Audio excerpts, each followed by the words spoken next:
मुरादी अल्लाह जी लठ बेआवाज़ अथई मतां या भुल हुजे त ॾाढ करे बची वेंदी तुंहिंजो रईस त वियो काठ में तूं बि कान बचंदी तूं ॻाल्हाई छा थो अदा होश में त आई या मूं कहिड़ो तोसां ॾाढ कयो आहे पंहिंजो हक़ वरितो अथव पिरहे बशू जी मंग हुई ज़ुल्म कयो अथई ज़ुल्म हया जी का हद हूंदी आहे उहा हद तूं पार करे चुकी आहीं चंद पैसनि जे करे इज़त ऐं गैरत विकिणी छॾी असांखे त बर्बादु कई पर पंहिंजे पुट खे बर्बादु करे छॾी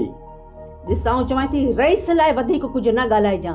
ईअं न सम्झ त रईस जेल में वियो आहे तोखे चवण वारो हाणे केर बि कोन्हे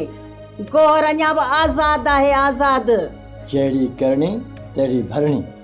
सालार ऐं गौहर असां सां बेवाजिबी कई आहे ऐं अलाह अलाह जो रसूल कंदो तव्हां सभु पकड़ में ईंदो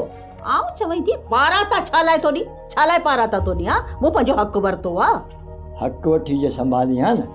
त इहे ॾींहं ॾिसणा न पवनी आहे तो प्रिय वरिती पर विकिणी छो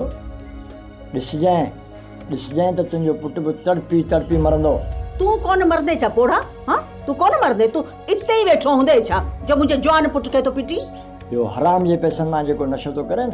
इहो ई मारींदुसि इहो ई ॾिसजांइ त तुंहिंजो पुटु कीअं तड़पी तड़पी मरे तो भाई तोसां त ॻाल्हाइण ई जायो आहे हाँ अलाए कहिड़ी खुटी खयमि जो हिते आयसि हाणे मूंखे माफ़ कर आईंदा तुंहिंजे दर ते आऊं ईंदुसि ई कान ॻाल्हाए थो पिट पाराता थो ॾी ॾिस तूं कीअं थो मरी आहे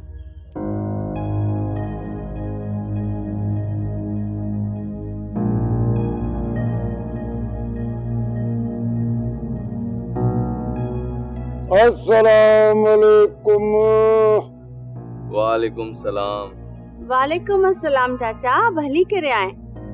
चाचा तू त असांजो माइट आई पोइ बि असांखे विसारे वेठो आहे अम्मा मेरो बाबा मुंहिंजो सॼो ख़ानदान तव्हांजे ख़ानदान जी ईअं हिफ़ाज़त थो करे जीअं न हिकिड़ो हारी पंहिंजे फसल जी हिफ़ाज़त कंदो आहे वो चवंदा न त दुहल वॼे दोसूं मुड़े बाबा असां त तव्हांजे हर मसइले में हर आड़ाह में बसि ईअं पतंग नागुर काहे था पोइ खट खटाए छा बराबर चाचा रत ते दांगे ते बि वरंदो आहे इहो अम्मा रात वॾो कहर थियो भला तव्हांखे का ख़बर चार आहे बि या न वरी छा थियो आहे चाचा सोप सीरियल सिंध ॼाई तमाम एपिसोड्स ॾिसो हाणे HD क्वालिटीअ में विज़िट करियो असांजो YouTube channel Sindh TV HD drama